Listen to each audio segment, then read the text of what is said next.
अब अगर तुम लोग नए हो तो सब्सक्राइब करो, वो जो लाल वाला बटन है उसके साथ स्कैम करो या फिर महफिल जमाओ, मुझे नहीं पता, बस क्लिक हो जाना चाहिए। तो जय हिंद दोस्तों, मैं हूं आशीष और हम कर रहे थे chapter number 6 problems on quadratic equations, RS Agarwal class 10th mathematics से, है ना, ICSE बोर्ड का आपके पास। और ये आपके पास वीडियो लेक्चर नंबर 13। इससे पहले हमने 12 वीडियोस में क्या करें, क्वेश्चन नंबर 22 तक विथ एग्जाम्पल्स हमने कवर कर लिया था। चलिए स्टार्ट करते हैं विथ क्वेश्चन नंबर 23। इसमें कहता था hypotenuse of a right triangle is 20 metre. तो सबसे पहले छोटा सा काम कर लेते हैं, राइट एंगल ट्रायंगल बना देते हैं फटाफट, ठीक है। और इसके हाइपोटेन्यूज को हम 20 लिख देते हैं, राइट। तो यहाँ पे लिख दिया हमने 20 metre, this is your hypotenuse. Triangle के नेमिंग कर देते हैं ABC लेट से, राइट। चलिए, और बी पे आपके पास क्या है, राइट एंगल है ना। चलिए नेक्स्ट आपके पास क्या कहता है, if the difference between the length of other two sides be 4 metre find the other sides. देखिए इसके अलावा अदर साइड्स क्या है, एक ये वाली एक ये वाली, ठीक है। ये दोनों साइड हो गए आपके पास। तो अब यहाँ पे आपको करना क्या है, आपको ऐसे इन दोनों के वैल्यूज बताने हैं कि दोनों का जो डिफरेंस है वो 4 होना चाहिए। मतलब अगर एक 10 है तो दूसरा 14 होंगे, अगर एक 4 है तो दूसरा 8 होगा, है ना। या फिर उससे कम हो सकता है या फिर ज्यादा हो सकता है, कुछ इस तरीके से, ठीक है। अब हमारी अब बात आती है यहाँ पे हम इसको हम कैसे करें। बात आती है यहाँ पे, ये थोड़ी देर के लिए ध्यान दीजिएगा। अगर एक ये 10 है तो ये दो चीज हो सकते हैं, या तो 6 हो सकते हैं या फिर 14 भी हो सकते हैं, क्योंकि दोनों केसेस में लेकर चलूंगा। रीजन इसका सिंपल है, और सिंपल रीजन क्यों है, क्योंकि देखिए हमें सिर्फ डिफरेंस बोला, ये नहीं बोला एक ज्यादा है या फिर ये भी नहीं बोला एक कम है, हमें सिर्फ बोला डिफरेंस है। मतलब दोनों को सब्ट्रैक्ट करेंगे तो 4 आना चाहिए। लेकिन ध्यान रखना, हमेशा क्या करना पड़ेगा, हमें बड़े में से छोटे को माइनस करना पड़ेगा, छोटे में से बड़े को माइनस नहीं कर सकते, क्योंकि नेगेटिव कहा जाएगा और लेंथ नेगेटिव होता नहीं है। तो यहाँ पे हम क्या करेंगे पता है, मेरी बात ध्यान से सुनिएगा। लेट करेंगे, let the length of base, length of base is equal to x metre. थोड़ी देर के लिए मान लेते हैं बेस जो हमारे पास x मीटर है, ध्यान दीजिएगा, ठीक है। मान लिया हमने। तो यहीं पे हमारे पास जो परपेंडिकुलर हो जाएगा, परपेंडिकुलर जो हो जाएगा वो क्या हो जाएगा हमारे पास, ठीक है। परपेंडिकुलर हो जाएगा x प्लस का 4 मीटर। अब बात आती है, सर आपने x प्लस का 4 क्यों किया, आपने x माइनस का 4 क्यों नहीं किया, ठीक है। तो क्वेश्चन ध्यान से समझिएगा। अगर मैं थोड़ी देर का एग्जाम्पल लेता हूँ कि अगर ये वाली साइड 4 मीटर है और अगर मैं यहाँ पे x प्लस 4 लेता हूँ तो x प्लस 4 करते ये 8 मीटर आ जाएगा, जो कि मतलब सही है, तीनों पॉजिटिव के हैं। लेकिन अगर मैंने इसको 4 लिया और इसको अगर मैं x माइनस का 4 करता तो x माइनस 4 मतलब 4 माइनस 4 0 हो जाता है, तो परपेंडिकुलर 0 तो नहीं हो सकता। या फिर अगर ये 2 होता तो 2 माइनस 4 करेंगे तो माइनस में चला जाएगा, विच इज नॉट पॉसिबल। और यही रीजन है कि मैं नेगेटिव का नहीं ले रहा हूँ। हमें डिफरेंस ही तो दिखाना है। मैं लोग बड़े में से छोटे को माइनस कर दूंगा, इसमें से इसको सब्ट्रैक्ट कर दूंगा, x उड़ जाएगा, 4 का डिफरेंस आ जाएगा, नो डाउट। बात समझ में आ रही है, डन है। तो हमने इसको x माना तो ये हो गया हमारे पास x प्लस का 4, या फिर इसको x मानिएगा तो ये बन जाएगा आपके पास x प्लस का 4, मर्जी आपकी है, ठीक है। तो हम यहाँ पे हम लिख देंगे अकॉर्डिंग टू पाइथागोरस थ्योरम। यहाँ पे हम पाइथागोरस थ्योरम अप्लाई कर देंगे और कुछ नहीं, पाइथागोरस थ्योरम। और ये क्या हो जाने वाला है आपके पास, ये आपके पास हाइपोटेनियस का स्क्वायर है ना, इज इक्वल टू परपेंडिकुलर का स्क्वायर और प्लस का बेस का स्क्वायर। बात समझ में आ रही है। ये आ जाएगा हाइपोटेनियस का स्क्वायर है आपके पास 20 का square is equal to perpendicular का स्क्वायर x प्लस 4 का स्क्वायर और प्लस में बेस का स्क्वायर, मतलब आपके पास क्या है, x का स्क्वायर। अब यहाँ पे 20 का स्क्वायर करेंगे तो 400 इज इक्वल टू, यहाँ पे करेंगे तो a प्लस b का होल स्क्वायर का फॉर्मूला आ जाएगा, दैट इज a का स्क्वायर प्लस में b का स्क्वायर मतलब 16 प्लस का 2ab मतलब 8x, ठीक है। और प्लस में ये आपके पास x का स्क्वायर तो रहेगा ही रहेगा। और ये आ जाएगा आपके पास 400 is equal to x square 2x की स्क्वायर प्लस का 8x और प्लस का 16 बचेगा। अब 2x की स्क्वायर प्लस का 8x और प्लस का 16 ऐसे रख रहा हूँ, इसको अंदर ले आता हूँ तो माइनस का 400 हो जाएगा और इक्वल टू में 0। ये आ जाएगा आपके पास 2x की स्क्वायर प्लस का 8x माइनस कर देते हैं 384 बचेगा नेगेटिव का और इक्वल टू में 0। 2 से दोनों को डिवाइड कर दूंगा, दोनों साइड बेसिकली, तो मेरे पास आ जाएगा x की स्क्वायर प्लस का 4x और माइनस का आ जाएगा आपके पास 192 और इक्वल टू में 0। क्या इतनी सी बात समझ में आती है, ठीक है। तो ये ओवरऑल हो चुका है हमारे पास। अब हम क्या करेंगे, इसको थोड़ा सा सॉल्व कर देते हैं। तो क्या कर लो, 12 और 16 ले लेता हूँ, ठीक है। 12 और 16 लेने से कम बन जाएगा, हाँ बन जाएगा। ये आ जाएगा x की स्क्वायर प्लस का 16x और माइनस का 12x ले लेता हूँ, माइनस का 192 क्योंकि इसको मल्टीप्लाई करने ये आता है और प्लस माइनस करने पे ये भी आ रहा है, x प्लस का 16 और माइनस का 12, x माइनस का यहाँ पे क्या आ जाएगा, x प्लस का 16 आ जाएगा इक्वल टू 0। ये आ जाएगा x प्लस का 16 इक्वल टू 0, x माइनस का 12 इक्वल टू 0, x की वैल्यू माइनस का 16, x की वैल्यू आपके पास 12। अब देखिए नेगेटिव तो लेंथ हो नहीं सकता है, तो इसकी वैल्यू जो बेस की वैल्यू आगे कितनी आ गई 12 मीटर, और इसको हमने कितना माना था x plus 4 metre, so it will be 12 plus का 4 मीटर, बोले तो 16 मीटर। ये हो गया 12, ये हो गया 16, ये हो गया 20। क्या इतनी सी बात समझ में आती है? डन है, फील आया? तो यही आपके पास आंसर है ना। Other two sides will be 12 and 16। ध्यान रखिएगा, ये वाला मत लिख दीजिएगा, ये अलग, ये नेगेटिव वाली वैल्यू, ठीक है। डन, फील आया? चलिए फटाफट नोट डाउन कीजिए। आप करते हैं क्वेश्चन नंबर 24। ओके, तो अब हमारे पास क्वेश्चन नंबर 24 देखिए क्या कहता है। क्वेश्चन नंबर 24 कहता है the length of the sides of a right triangle are this and this where x is greater than 0। Of course x की वैल्यू हमेशा ग्रेटर देन 0 ही होगी, यहाँ पे दे रखा है वैसे भी, ठीक है। कम ज़्यादा भी हो सकता है क्योंकि x का जो है यहाँ पे रिलेशन अलग ही है, ठीक है। अब बाकी ग्रेटर देन 0 का मतलब पॉजिटिव वैल्यू ताकि नेगेटिव ना आए, इसलिए दिया हुआ है। क्या था? फाइंड x की वैल्यू फाइंड आउट करनी है, then you have to find area of triangle. तो हम सबसे पहले क्या करते हैं, लेट कर लेते हैं। सबसे पहले यहाँ पे हम देखते हैं कि कौन सा हमारे पास इसमें से हाइपोटेनियस है, कौन सा परपेंडिकुलर है और कौन सा हमारे पास बेस है। तो यहाँ पे मैं क्या करूँगा, कुछ इस तरीके से पहले बना देता हूँ राइट एंगल ट्रायंगल। अब बात आती है यहाँ पे मेरे पास 3 साइड है, ध्यान से देखिएगा। इसमें मैं आपके पास बॉक्सेस बना रहा हूँ, ये 3 साइड है। इन तीनों साइड में बस आपको एक छोटी सी चीज़ पता करनी है कि लॉन्गेस्ट साइड कौन सा है। जो लॉन्गेस्ट साइड होगा वही आपके पास हाइपोटेनियस होगा, और परपेंडिकुलर बेस तो किसी को मान लीजिए बाकी अदर 2 में से, कोई टेंशन वाली बात नहीं, ठीक है। अब बात आती है यहाँ पे तीनों में से बड़ा कौन सा है। देखिए ये 4x है और ये 4x प्लस 1 है, तो जितना इसका वैल्यू आएगा उससे एक ये ज़्यादा है, मतलब ये तो छोटा है, ये सबसे बड़ा है, ये बड़ा है। और ये इसमें 2x माइनस 1 मतलब ये 2x तो बहुत कम है, उसमें से एक और कम कर दे मतलब वो सबसे छोटा है, एक तरीके से ये सबसे बड़ा है। So this will be the hypotenuse, ठीक है। अब हमें पता चल ही चुका था, यहाँ पे आप अप्लाई कर देंगे। इसको मैं ले लेता हूँ 4x प्लस का 1, इसको ले लेता हूँ 4x और इसको ले लेता हूँ 2x माइनस का 1, ठीक है। डन। चलिए अब मैं यहाँ पे क्या कर दूंगा, अकॉर्डिंग टू पाइथागोरस थ्योरम, बोले तो पीजीटी। चलिए उसके अकॉर्डिंग मैं क्या कर सकता हूँ, हाइपोटेनियस का square is equal to perpendicular का स्क्वायर प्लस बेस का स्क्वायर। हाइपोटेनियस का स्क्वायर का मतलब 4x प्लस 1 का square is equal to perpendicular का स्क्वायर मतलब 2x माइनस 1 का स्क्वायर, और प्लस में बेस का स्क्वायर मतलब 4x का स्क्वायर। यहाँ से हमें x की वैल्यू मिल जाएगी। यहाँ पे हम क्या करूँगा, a प्लस बी का होल स्क्वायर का फॉर्मूला लगा दूंगा तो आ जाएगा 16x की स्क्वायर प्लस का 1 प्लस का 2 ये मतलब 8x इज इक्वल टू, यह आ जाएगा 4x की स्क्वायर प्लस का 1 और यह आ जाएगा माइनस का 4x है ना 2ab में, और प्लस का ये आ जाएगा 16x की स्क्वायर। देखिए 16x की स्क्वायर से 16x की स्क्वायर उड़ा दीजिए, ठीक है। और इसको अंदर ले आते हैं तो यहाँ पे आ जाएगा 4x की स्क्वायर माइनस का 4x प्लस का 1, ये अंदर आएगा माइनस का 8x, ये अंदर आएगा माइनस का 1। वैसे 1 को 1 उड़ा ही देता तो -1 लाने की जरूरत नहीं पड़ेगी। सारी बात समझ में। और इक्वल टू में हमारे पास क्या बच जाएगा, 0 बच जाएगा।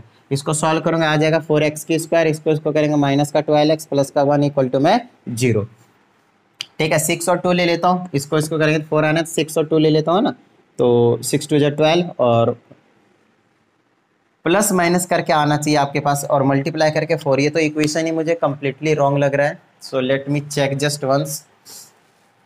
ये आ जाएगा a का स्क्वायर b का स्क्वायर और प्लस का 2 ये भी करेंगे तो ये आएगा।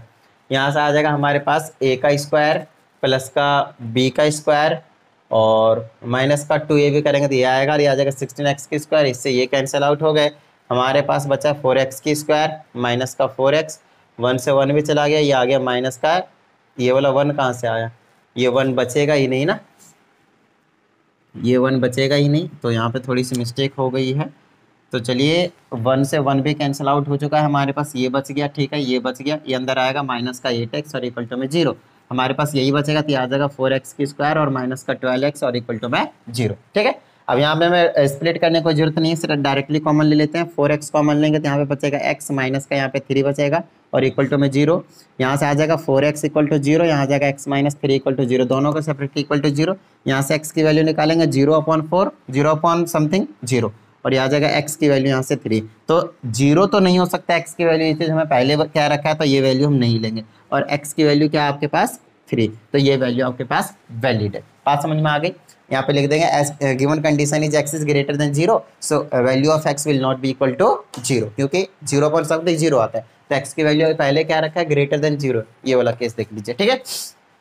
चलिए x की वैल्यू तो हमें 3 निकालने को बोला था, वो हमने निकाल दिया। अब हमें बोलता है एरिया ऑफ ट्रायंगल निकालिए, तो सबसे देखिए area of triangle of right angle है यहाँ पे, तो राइट एंगल का होता है 1/2 इंटू में बेस इंटू में हाइट, तो 1/2 इंटू बेस इंटू हाइट, तो बेस और हाइट पता चलेगा जब, तो हमें 3 पता चल चुका है, बेस यहाँ पे निकालेंगे तो 12 आ जाएगा, और यहाँ पे अगर मैं 3 रख देता 2 3 जाती, ये आपके पास 5 आ जाएगा। 1/2 इंटू बेस इंटू में हाइट करेंगे तो आ जाएगा 2 से 6 7 6 5 जा 30, ये सारे मीटर में थे राइट, तो ये आ जाएगा मीटर का स्क्वायर एरिया, ठीक है, 30 मीटर स्क्वायर एरिया और एक्स की वैल्यू 3, यही दो चीज़ आपको फाइंड आउट करने को बोला गया है। समझ में आई बात?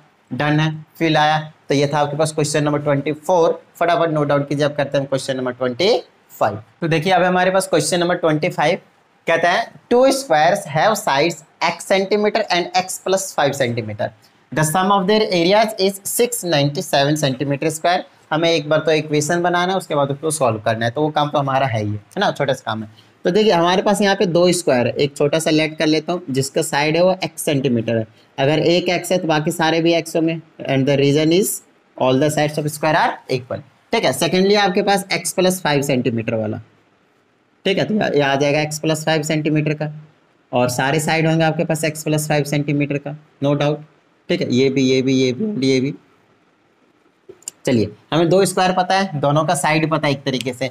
अब हमें बोल रहा है दोनों का एरिया का जो सम है वो 697 है। तो देखिए इसका एरिया प्लस इसका एरिया, ठीक है, तो इसका एरिया निकालूंगा तो कितना आ जाएगा, area is equal to side का स्क्वायर मतलब x का स्क्वायर, और यहाँ पे आ जाएगा x प्लस 5 का स्क्वायर। बात समझ में आ गई है ना। एरिया का फॉर्मूला क्या होता है, साइड का स्क्वायर, तो यहाँ लिख देंगे अकॉर्डिंग टू क्वेश्चन सम बोला है तो x स्क्वायर और x प्लस 5 का स्क्वायर को क्या करेंगे, ऐड कर देंगे, और किसके इक्वल आ जाएगा 697 के। यहाँ से आ जाएगा x का स्क्वायर प्लस में यहाँ से आ जाएगा a का स्क्वायर प्लस का b का स्क्वायर प्लस का 2a भी करेंगे तो 10x, अंदर आएगा 697 और इक्वल टू में 0, यह आ जाएगा x 2x की स्क्वायर और यह आ जाएगा प्लस का 10x, इसको प्लस माइनस माइनस कर देते कितना बच जाएगा आपके पास, अगर 100 होता तो 75 बचता, बट 3 और कम कर देंगे तो 672 बच जाएगा राइट, और इक्वल टू में 0, 2 से डिवाइड कर दीजिए, थोड़ा सा छोटा बन जाएगा, और ये कुछ ऐसे नज़ारे दिखाएगा, x स्क्वायर प्लस का 5x और माइनस का 336 और इक्वल टू में 0। अब इसको हम सॉल्व कर देंगे, और अगर मैं इसको सॉल्व करता हूँ तो कितना आ जाएगा 336 का अपने को एलसीएम लेने की जरूरत पड़ेगी, ये ले लेते हैं हम, 2 से कैंसिल कर देते हैं, ये आ जाएगा 1, ये आ जाएगा 6, ये आ जाएगा 8, या 2 आ जाएगा 8 4, 2 से आ जाएगा 4 2, 2 से आ जाएगा 21, है ना। 16 और 21 ले लेते हैं, डायरेक्टली आगे करने की जरूरत नहीं है अपने को, ये आ जाएगा x की स्क्वायर 16 5 21 होता है, माइनस करेंगे 5 आ जाएगा, ठीक है, ये आ जाएगा 21x माइनस का 16x और माइनस का 336 इक्वल टू 0, आ जाएगा x प्लस का 21 माइनस का 16 कॉमन लेंगे तो x प्लस का 21 और इक्वल टू में 0, यहाँ से x प्लस 21 इक्वल टू 0 और x माइनस का 16 इक्वल टू 0, यहाँ से x की वैल्यू -21, x की वैल्यू माइनस का 16 इक्वल टू 0, ये कैंसिल आउट होगा क्योंकि x क्या है हमारे पास, side of square can not be negative, so x will be equal to positive का 16। अब आपको पता चल चुका है इसकी साइड कितनी है आपके पास 16 सेंटीमीटर है, इसकी साइड कितनी होगी 16 प्लस 5 21 सेंटीमीटर। बस यही दो चीज़ निकालने को बोला था, पहले एक्सप्रेशन निकालना था, एक्सप्रेस करना था, वो तो हमने कर ही दिया, ये रहा एक्सप्रेशन, उसको हमने सॉल्व करना था, वो हमने सॉल्व भी कर दिया। चीज़ें समझ में आई, फील आया। तो ये था आपके पास क्वेश्चन नंबर 25, फटाफट नोट डाउन कीजिए। अब करते हैं क्वेश्चन नंबर 26। ओके, तो देखिए बड़ा ही छोटा सा क्वेश्चन है। क्वेश्चन नंबर 26 कहता है एरिया गिवन आपके पास राइट एंगल ट्रायंगल का, ठीक है, राइट एंगल ट्रायंगल का एरिया कितना आपके पास 96 मीटर स्क्वायर, ठीक है। अब हमसे क्या कहता है, अगर बेस जो वो 3 टाइम्स है एल्टीट्यूड्स के, मतलब अगर हमने एल्टीट्यूड्स को एक्सेलेट कर लिया, लेट लिख दिया कि statement let the altitude of the right angle triangle is x metre basically, क्योंकि मीटर स्क्वायर में एरिया है, और तो बेस क्या बोला 3 टाइम्स विल बी एल्टीट्यूड, तो ये आ जाएगा 3 टाइम्स x मतलब 3x। अब क्योंकि एरिया हमें पता है और एरिया का जो फॉर्मूला होता है वो सिंपल यही होता है, क्या होता है आपके पास 1/2 इंटू बेस इंटू में हाइट, यहाँ पे लिख देंगे 1/2 इंटू में बेस इंटू हाइट, जो दे रखा है आपको कितना दे रखा है 96 दे रखा है। 1/2 बेस भी पता चल गया आपके पास 3x है, हाइट भी पता है आपको x और इक्वल टू में 96। यहाँ से करेंगे सॉल्व तो आ जाएगा 3x की square divided by 2 equal to 96, इधर उधर कीजिए आपका काम बन जाएगा, 2 इधर भेज दीजिए तो आ जाएगा x square is equal to 96 multiply 2 और 3 आ जाएगा इधर डिवाइड में, 3 से कैंसिल कीजिए 3 2 32 दूना 64 आ जाएगा, x square is equal to 64 और x की वैल्यू आ जाएगी स्क्वायर रूट के अंदर आ जाएगा 64 प्लस माइनस तो सिर्फ पॉजिटिव की वैल्यू लेंगे, that will be 8 metre. x की वैल्यू आपको 8 मीटर मिल चुका है, ये आपके पास 8 मीटर है और ये आपके पास क्या आ जाएगा 8 3 जा 24 मीटर। तो आपको यही निकालने का बोला था फाइंड द बेस, और हमने निकाल दिया 24 मीटर। बात समझ में आ गई, फील आया। चलिए नोट डाउन कीजिए, अब करते हैं क्वेश्चन नंबर 27। ओके, तो क्वेश्चन नंबर 27 में देखिए क्या कहता है, कहता है the length of the parallel sides of a trapezium तो ट्रेपेजियम का जो शेप होता है सबसे पहले उसको बना लेते हैं, कुछ इस टाइप का होता है, राइट। तो और ये वाला साइड और इस साइड दोनों क्या होता है आपके पास पैरेलल साइड्स होते हैं, ठीक है। और उनके पैरेलल साइड्स की लेंथ गिवन है, एक तो 2x + 3 है और एक x + 8 है। तो इसको मैं लिख देता हूँ 2x + 3 और इसको लिख देता हूँ मैं x + 8, ठीक है। क्योंकि ये थोड़ा सा बड़ा लग रहा है मुझे और छोटा है, तो ये वाला बड़ा है, छोटा उसके अकॉर्डिंग लिख दिया, बाकी कोई दिक्कत नहीं उससे। नेक्स्ट है आपके पास, and the distance between them is x + 4, मतलब इन दोनों पैरेलल लाइन के बीच में डिस्टेंस तो हमेशा इक्वल होते हैं, और वो कितना आपके पास x + 4, ठीक है। सेंटीमीटर में है सारी चीज़ें। चलिए अब आगे देखते हैं क्या कहता है। अब कहते हैं इनका जो एरिया है 590, पूरे का जो एरिया है, पूरा एरिया जो है 590 सेंटीमीटर स्क्वायर है। Now we have to find the value of x। तो सिंपल हमें क्या चाहिए, एरिया का फॉर्मूला चाहिए और कुछ भी नहीं, राइट। तो हमें पता है एरिया का जो फॉर्मूला है, नहीं पता तो समझ लीजिएगा 1/2 ब्रैकेट में आपके पास सम ऑफ पैरेलल साइड और इंटू में आपके पास रहता है डिस्टेंस बिटवीन देम, या फिर हाइट भी कहते हैं इसको, डिस्टेंस बिटवीन पैरेलल साइड्स, ये चीज़ रहती है। तो चलिए वैल्यूज पुट करते हैं। एरिया की जगह 590 है इज इक्वल टू 1/2 है। सम ऑफ पैरेलल साइड मतलब दिस प्लस दिस, तो यहाँ पे आ जाएगा आपके पास x + 8 प्लस में 2x + 3, और ये आ जाएगा इंटू में आपके पास ये चीज़ रहेगी, दोनों के बीच का डिस्टेंस है x + 4, ठीक है।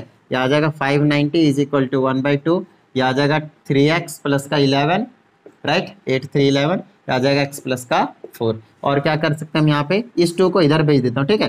तो कितना हो जाएगा 1180 आ जाएगा, और इज इक्वल टू मैं इनको मल्टीप्लाई कर देता हूँ, 3x से दोनों को मल्टीप्लाई करेंगे 3x² प्लस का 12x, और 11 से करेंगे प्लस का 11x प्लस का 44, और ये आ जाएगा आपके पास 3x², इसको प्लस माइनस कर देंगे तो कितना हो जाएगा 12 11 दूनी 22 23 हो गए, 23x और प्लस का 44 में से माइनस हो जाएगा 1180 इक्वल टू 0। ये ना अंदर ले आया मैं, ठीक है, मैं नेगेटिव का कर दिया हूँ। ये आ जाएगा 23x प्लस माइनस कर दीजिए, तो 1180 में से 44 माइनस हो जाएगा, यहाँ 6 बचेगा, और 7 में 4 जाएगा 3 बचेगा, 1136 बचेगा, और नेगेटिव का बचने वाला आपके पास 1136 इक्वल टू में 0। अब क्या करें, और यह किसी और नंबर से तो आपके पास ये कैंसिल आउट नहीं होने वाला है, 1136 बच चुका है। तो अब क्या कर सकते हैं, मैं इसको क्या करते तो 11 या 33, कई बार क्या होता है आपको थोड़ी सी प्रॉब्लम होती है, तो उस केस में हम क्या करेंगे मैं आपको बताता हूँ। इसको मैं पहले तो पता कर लेता हूँ, उस वाले फॉर्मूले से वैल्यूज़ निकाल देता हूँ, x की वैल्यू निकालते हैं माइनस भी, क्वाड्रेटिक फॉर्मूले से सॉल्व कर देता हूँ। थोड़ा सा मिडिल टर्म में काफ़ी ज़्यादा बड़ी वैल्यू आ जाएगी, राइट, पता करने में प्रॉब्लम होगी, तो ये वाला यूज़ कर लेता हूँ, b² माइनस का 4ac और डिवाइडेड बाय में 2a, ठीक है। वैल्यू पुट कर देते हैं, a की वैल्यू 3 है, x² का कोफिशिएंट 3 है, तो माइनस है, तो सॉरी b की जगह पहले चाहिए, तो माइनस का 23 है, प्लस माइनस स्क्वायर रूट के अंडर b² मतलब 23 का स्क्वायर, और ये आ जाएगा माइनस का 4 मल्टीप्लाई a की जगह पे 3 है, और इंटू में c की जगह माइनस का 1136 है ना, माइनस का 1136 डिवाइडेड बाय 2 मल्टीप्लाई a की जगह पे क्या आपके पास 3 है। चलिए हमने सारे वैल्यूज पुट कर दिया, अब इसको हमें सॉल्व करना है, ठीक है। और यही रीजन है कि इससे पहले चैप्टर आपके पास क्वाड्रेटिक इक्वेशन है, जहाँ पे हमने फैक्टराइजेशन मेथड के साथ साथ क्वाड्रेटिक मेथड भी सीखा हुआ है, क्वाड्रेटिक फॉर्मूला भी सीखा हुआ है, राइट। चलिए इसको सॉल्व करते हैं। यह आ जाएगा माइनस का 23 प्लस माइनस स्क्वायर रूट के अंडर, यह आ जाएगा 23 का स्क्वायर है ना, 24 का होता है 576, 529 होता है इसका, ठीक है। ये आ जाएगा 529, नेगेटिव नेगेटिव पॉजिटिव, 4 × 12 12, और इसको मल्टीप्लाई करते हैं 1136 को 12 से मल्टीप्लाई करते हैं, 1200 11 दूनी 22 22 72 आ जाएगा, फिर 1136 आ जाएगा, 1136 आ जाएगा, 2 7 7 से 13 के 3 बच गए, 1 2 3 5 और 1 6 2 1 3, और ये 13 6 32, 13 6 32, और ये आ जाएगा आपके पास कितना 2 3 जा 6, और आ जाएगा x इक्वल टू माइनस का 23 प्लस माइनस, इनको ऐड कर देते हैं, 529 और ऐड कर दूँ मैं इसमें 529, यह आ जाएगा 1 3 2 5 1 6, और यह आ जाएगा 6 5 11 का 1, और यह आ जाएगा 14 14 1 61, 14 1 61, ठीक है, और पूरे के नीचे में आपके पास 6 है। अब बात आती है 14 1 61 का हमें स्क्वायर रूट पता करना है, ठीक है।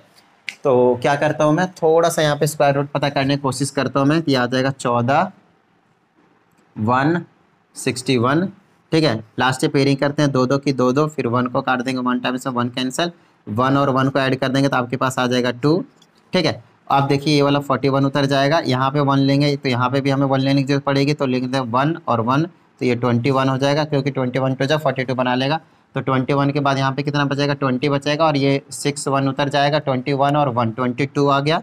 अब 21 में जो डिजिट यहाँ लेंगे वही हमारे पास यहाँ आना चाहिए, तो मेरे पास कितना ले लूँ मैं 1 ले लूँ, 1 से तो नहीं, ये आ जाएगा आपके पास कितना ले लूँ मैं 9 ले लेता हूँ, है ना। तो 229 को मैं मल्टीप्लाई करके चेक कर लेता हूँ 9 से ही। 9 में 81 के 1 बच गए 8, 9 दूनी 18, 8 26, बच गए 2, 9 दूनी 18, 2 20, बिल्कुल सही। तो यहाँ पे हम 9 लेंगे तो यहाँ पे भी 9 आ जाएगा। इसका मतलब ये कि कैंसिल आउट हो गया। तो 119 इसका जो आपके पास स्क्वायर रूट है, ठीक है। चलिए, तो स्क्वायर इसका काम नहीं है, रफ का काम था हमारे पास, इसको हटा देते हैं। अब मेरे पास आ चुका है यहाँ पे माइनस का 23 प्लस माइनस 119 डिवाइडेड बाय में यहाँ पे आ जाएगा आपके पास 6। अब इसको सिर्फ सॉल्व करना है और हमारे पास रिजल्ट है, एक बार प्लस में एक बार माइनस में। ये आ जाएगा एक्स की वैल्यू माइनस का 23 प्लस का 119 डिवाइडेड बाय 6 और माइनस का 23 माइनस का 190 डिवाइडेड बाय 6। इसको सॉल्व करके कुछ भी आएगा एक्स की वैल्यू। एक्स क्या है हमारे पास, नेगेटिव तो जनरली नहीं होना चाहिए, है ना, क्योंकि एक्स की वैल्यू चलिए अभी निकाल ही लेते हैं। तो ये आ जाएगा एक्स की वैल्यू प्लस माइनस कितना बचेगा, 104 बचेगा, 19 4 23, 104 डिवाइडेड बाई 6, 6 छक 6 कम 6 बचा 4। ये तो फ्रैक्शन में आ रहा है हमारे पास, जस्ट लेट मी चेक। हमें फाइंड आउट क्या करना है, एक्स की वैल्यू फाइंड आउट करनी है बस। ये फ्रैक्शन में क्यों आ रहा है, 104 ही बचेगा ना, 119 में से, सॉरी 104 नहीं बचेगा, 96 बचेगा, ठीक है। 96 डिवाइडेड बाई में 6, ये आ जाएगा 6 कम 6, 6 छक 36, 16 आ गया। एक्स की वैल्यू 16 आया। यहाँ पे एक्स की वैल्यू आपके पास नेगेटिव आने वाला है। देखिए अब हमें पता कैसे चलेगा कि हम एक्स की वैल्यू ये वाले नेगेटिव वाली ले सकते हैं या नहीं ले सकते हैं। तो पहले आप चेक कीजिए कि कितना आ रहा है, ठीक है। तो दोनों को चेक कर लेते हैं। नेगेटिव 3 9 3 12, 3 इसमें जोड़ देंगे तो 22 और 20 142, 142 नेगेटिव का, इससे काटेंगे 6 दूना 12 और 6 दूना 12 बच गए, फिर 2 और 6 3 18, लगभग 23 से भी 23 पॉइंट समथिंग आएगा, ठीक है, नेगेटिव का। अब देखिए यहाँ पे अगर मैं 23 रख देता हूँ, ठीक है, तो ये क्या हो जाएगा आपके पास, नेगेटिव की वैल्यू आ जाएगी, माइनस की रखेंगे तो बड़ी डिजिट की वैल्यू नेगेटिव, तो डिस्टेंस आपके पास नेगेटिव नहीं हो सकता, इसीलिए हम इसको बोलेंगे इग्नोर कर देंगे। हम पहले नहीं कह सकते क्योंकि हमें कुछ एक्स के बारे में पता ही नहीं अभी, है ना। सिंपल एक्स कोई साइड नहीं है कि हम बोल देंगे साइड नेगेटिव नहीं हो सकता, हमें एक्स की वैल्यू रख के देखना पड़ेगा, तब अगर नेगेटिव आ रहा है तो हम उसको कैंसिल करेंगे और यहाँ पे कैंसिल करेंगे, ठीक है। तो यहाँ पे बोलेंगे as this value giving negative sides, so that's why this value can not be accepted. तो एक्स की वैल्यू आ जाएगी आपके पास 16। बात समझ में आई। तो इस वीडियो में फिलहाल इतना ही, चलिए प्रैक्टिस करते रहिएगा, मिलते हैं अगली वीडियो में। जय हिंद।